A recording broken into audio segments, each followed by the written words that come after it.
Привет, друзья! Сейчас главные новости Европы. Сегодня в Европе начинается процесс, который бьет по бюджетам. Сверхбогатые уезжают, миллиардеры меняют страну проживания и переводят капиталы в Дубай и Швейцарию. Причина – это налоги, жесткие правила и ожидание новых ограничений. В Германии и Брюсселе спорят, как закрыть бюджет за счет богатых, а богатые отвечают отъездом. Фридрих Мерц говорит о балансе, чтобы не делать резких шагов. Урсула фон дер Ляйен о европейской ответственности, а инвесторы с капиталом ищут выход. И это еще не все. В Германии готовят болезненное решение по пенсиям. Международный валютный фонд предлагает замедлить рост выплат немецких пенсий, усложнить ранний выход и со временем поднять возраст, возможно, даже до 69 лет. Так как сегодня работников становится меньше, пенсионеров в Германии, наоборот, больше, а дыра в системе растет. Значит, выбор или платить налогов больше, или получать меньше пенсии, или работать дольше. И напоследок, это миграция и перекосы внутри страны. Большие города Германии перегружены, восток страны пустеет, специалисты уезжают за границу,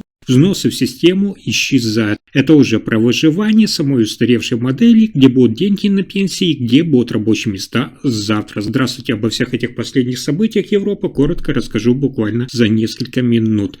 Итак, в 2025 году из стран Европы уехало рекордное количество миллиардеров, больше, чем когда-либо за последние 10 лет. Этот выезд супербогатых фиксируется сразу несколькими аналитическими агентствами. За 2025 год свои родные страны в Европе покинули десятки сверхбогатых предпринимателей и инвесторов. Причин несколько, которые в совокупности делают жизнь для очень состоятельных семей все менее комфортной. Начну с примера.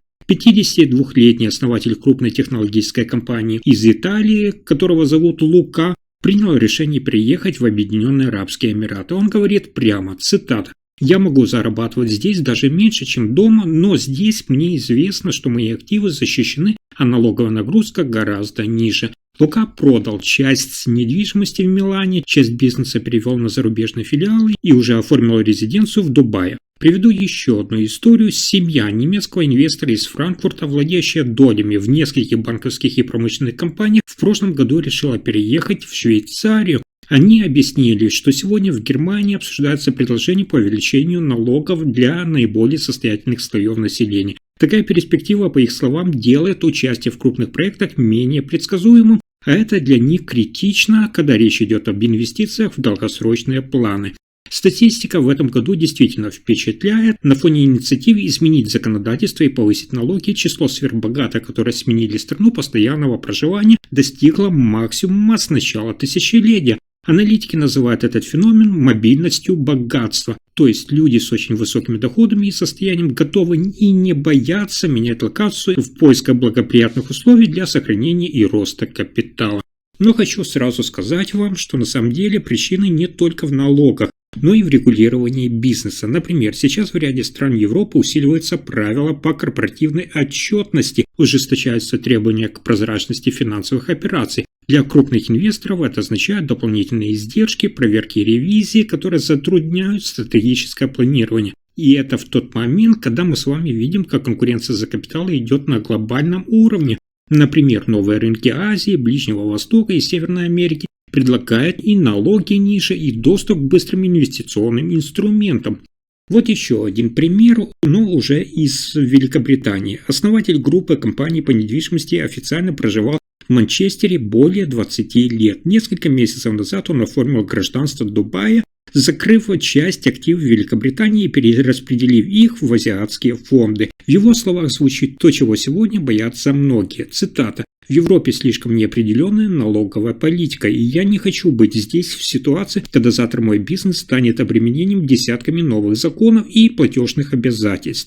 Но хочу немного притормозить и сказать для вас, что это вовсе не означает, что супербогатые перестали инвестировать в Европу. Нет, многие из них продолжают вкладывать в недвижимость, стартапы, фонды развития, но другое дело, что они выбирают страну проживания и налоговое резидентство, исходя из других критериев. В Германии в последние недели, например, обсуждается предложение по введению налога на большие состояния. Я вам об этом детально рассказывал, то есть дополнительного финансового бремени для людей с активами свыше определенной суммы. Пока закон еще не принят, но сам факт обсуждения в правительстве Мерца вызывает тревогу у тех, кто оперирует десятками миллионов и выше.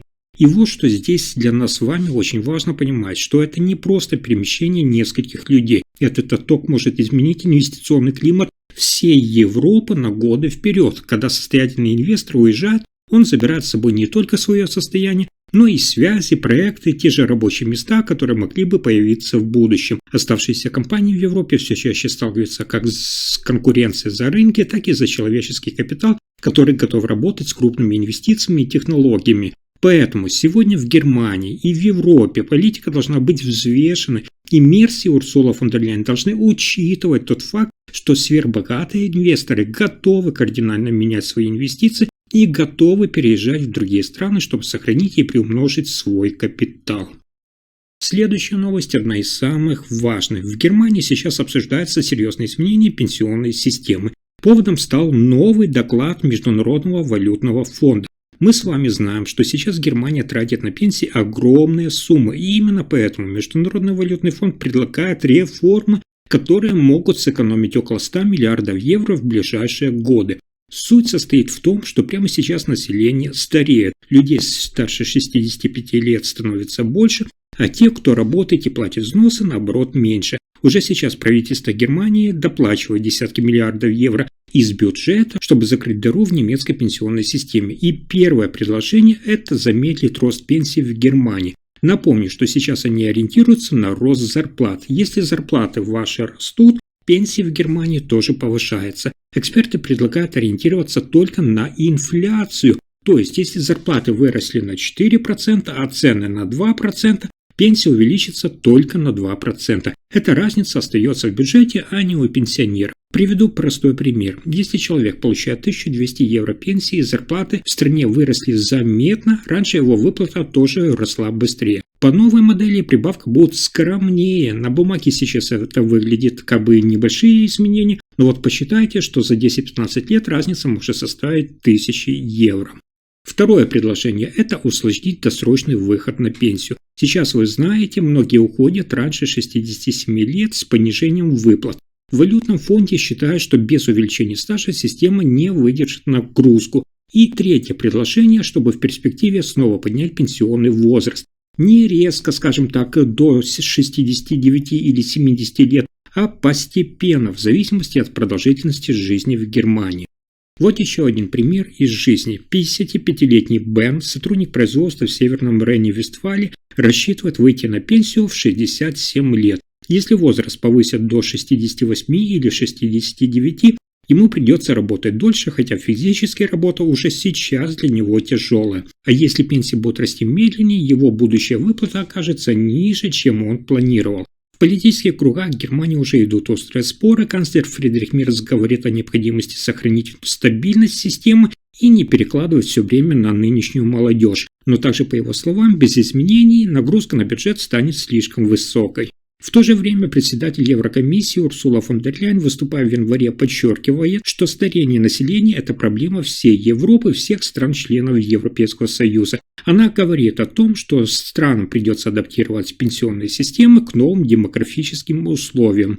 Мы с вами сейчас можем точно констатировать, что сегодня Германия тратит на пенсии сотни миллиардов евро в год, и расходы продолжают расти. И если ничего не менять, то государству придется увеличивать налоги или взносы. А вот если менять, например, возраст или суммы пенсии, тогда это затронет сегодняшнюю молодежь, то есть будущих пенсионеров. Но на этом сюрпризы дня не заканчиваются. Сейчас в Германии снова обостряется тема миграции и демографии. Эта тема затрагивает и самих людей, и работу, и пенсии, и вообще будущее городов.